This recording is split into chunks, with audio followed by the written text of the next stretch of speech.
of times, though, people are getting married younger and they think it's love, but it's really not love, so they're getting married. And so when they get older, they realize, well, I never really loved this person, so they get divorced.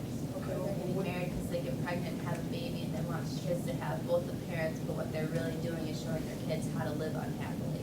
well, wouldn't it be smarter than to educate them before they got into the marriage rather than having higher divorce rates?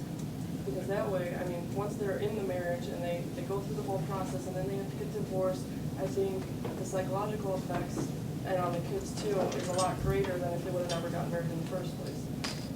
And that's definitely a good point. I mean, we aren't trying to advocate that like, you should marry just to divorce. We're just trying to say that, you know, it can't be a ticket to freedom if drastic things happen, like spousal abuse. I mean, you don't want the kids being in a marriage where the husband and wife are yelling and hitting each other. They could grow up and get married and do the same thing, and that cycle's just going to keep repeating, and you don't want that to continue, so divorce is a way out. Definitely, I see your point. Yeah, and a lot of times, though, people elope, and I don't know if they really get educated on that, and so they start off marriage from there, and yeah. Well, I don't think that any of us are saying that the divorce should be abolished in general. Mhm. Like, I think divorce is a good option, especially like the laws were before, for, you know, if someone was cheating or they were abused, then divorce is definitely the way to go. But in minor effects, I think in our society today, lots of people just take the easy way out rather than trying to work out their problems than they would have a while ago. I think traditions and values have just shifted so much, which accounts for the high divorce rate. It's true. Yeah. It's true. I mean, And- sorry. Well, like, if they're not really trying in the marriage and they just take divorce as, like, their first option, that shows there's kind of no love there. And you kind of want, like, for kids, you want a kid to grow up in a loving household, so, but yeah. I think we can agree to disagree. You guys didn't mention a lot about like the kids saying, like, you guys had like a couple points, but like, a lot of it affects the kids too. And also, like, a lot of, like, the kids who grew up with behavior problems and I don't know what other things you listed from divorce, a lot of times that's from during the divorce that the parents aren't really paying enough attention to them. Like, I read an essay in English class that a psychologist wrote, and she was saying how one of her patients, who was a 9-year-old girl, said the day my parents got divorced was the day I grew up, which happened because her parents weren't paying attention to her while the divorce was going on. So I think if people are going to choose to get a divorce, they need to pay attention to kids too, and then problems like that can be prevented. Like, parents should be friends while the divorce is going on and afterwards for the kids' sake. So it's all a matter of the parents' responsibility during the divorce.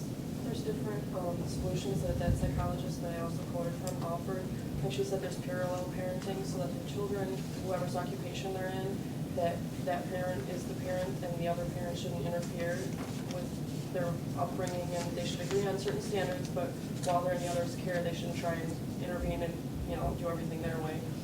But I still think that 50% as a divorce rate for the American country, I mean, I know we're a melting pot with all different cultures and everything that's going on, but I think 50% is still way too high. There's too many people that choose to take the easy way out. I don't believe that every one of those marriages is, you know, an abusive or a cheating marriage, so it's pretty high. Well, I don't know. I just think that it had gone up before us because a lot of, like, more opportunities for people are coming out. So people are able to, like, celebrate their individuality, and they're able to kind of do more in their life, especially because they're living longer too. And I think that's why the rate's so high, and I think people are finding more that they can. They're finding out that there's more to life than Yeah, dealing with exactly. someone that they And- might not necessarily want to be with. And it's important to, like, teach people that, like, having relationships in life is good because you need that, because otherwise how are you going to be able to work in a workplace area and stuff like that.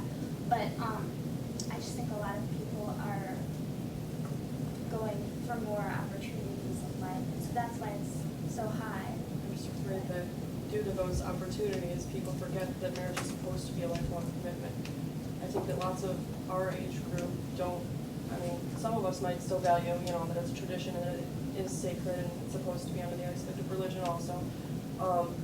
But I think the younger generations, from what they see, since I'm sure that in this class we have about half of parents that are divorced also, that it's not counted as a lifelong commitment anymore. And that's important to bring it back to, you know. Well, what I think is happening too, because so many of us are getting affected by it, is that like my parents were divorced and I don't want a divorce now.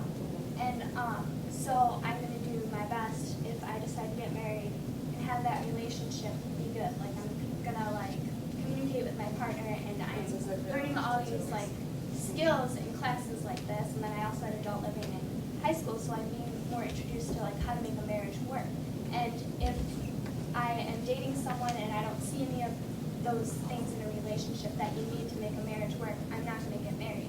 And I don't think that everybody who feels that way got a divorce. Like maybe some people see it as, okay, well, I could get married, and if I don't love that person anymore, I'm going to get a divorce. But I think a lot of people are seeing my side of it too. Like I'm going to make it work or I'm not going to get married. So